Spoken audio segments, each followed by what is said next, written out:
Find your calling and purpose in life. When you were young, I bet you dreamed about being a fireman, an astronaut, or even a superhero. As you got older, maybe you started to wonder what you would do with your whole life. You may have asked yourself, what do I live for? What is my passion? These questions can carry a lifetime's worth of answers. Your purpose may be difficult to condense into one answer for sure, but it can be examined a bit at a time. Most of us may not have figured out our life's purpose yet, while some may have already established where our passion lies and are working on achieving our dream. If you haven't figured it out yet, maybe you are looking for some guidance. Well, you're watching the right video. Welcome to Savvy, where we have lots of practical wisdom to share. Hey, don't forget to hit the like button below, and while you're at it, hit subscribe. Here are some good ways to find your calling and purpose in life. Number 1. There can be more than one purpose. There is a common mindset that life can only have one purpose, but I believe that's not the case at all. You can have as many as you want, as long as you can commit to them. Usually, these purposes are related. For example, you can run a charity organization while also maintaining a farm, since the resources you harvest from the farm can be used in reducing the cost during a feeding program in the charity. Brilliant, right? One or more, as long as you don't lose sight and action of what you are working on, then your purposes should be good to go. Don't you think so? Number 2. Read, for goodness sake. If you are on the path to finding your purpose and might have questions about whether they will work or not, or really, you just want to see how much effort and results will come with it, reading is a free tool you can utilize to get answers.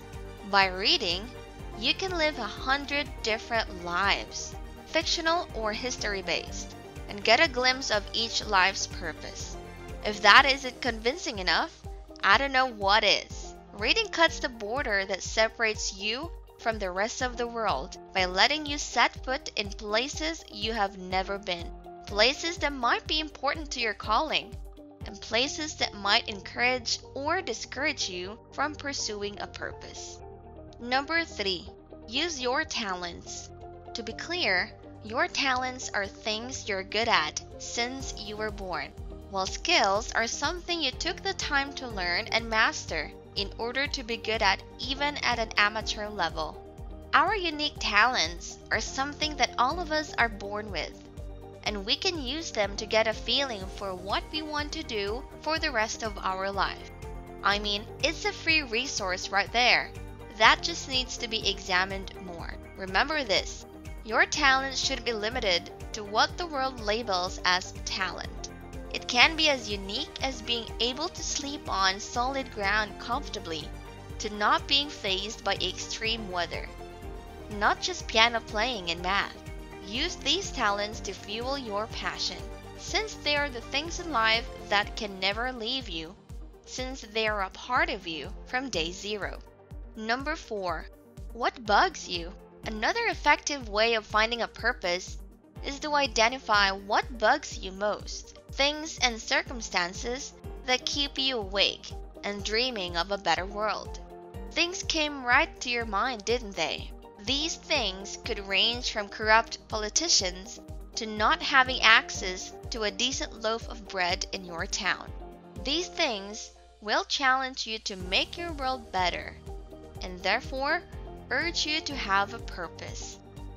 What a way of turning the bad things that have been happening in the world into good, right? And who knows? Maybe your personal problem of not having any decent loaf of bread will benefit your town in ways you couldn't have imagined. Number 5. Consider your interests.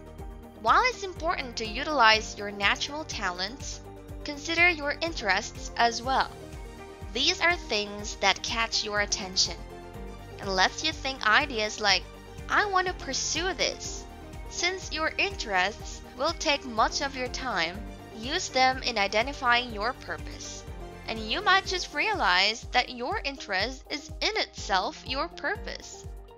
If you're a dancer, having a low-cost but high-quality studio can be your challenge and calling. The possibilities are endless as long as you don't limit yourself. Also, if you consider your interests, working in your calling will be much more enjoyable. Number 6. Write your purposes down. While still exploring and finding out what your calling is, you can write down your purpose ideas to have something to literally look at when you find yourself wandering off your intended path, or just want a boost to keep going. To be more specific, what kind of a world would you want to build, live in, and leave behind? Have something where you write these things down and revise your purpose and your path as you go through life. You might just realize that your purpose is an evolving idea that is more complicated and takes much more time than you originally thought, and that's okay. Number 7. Start now.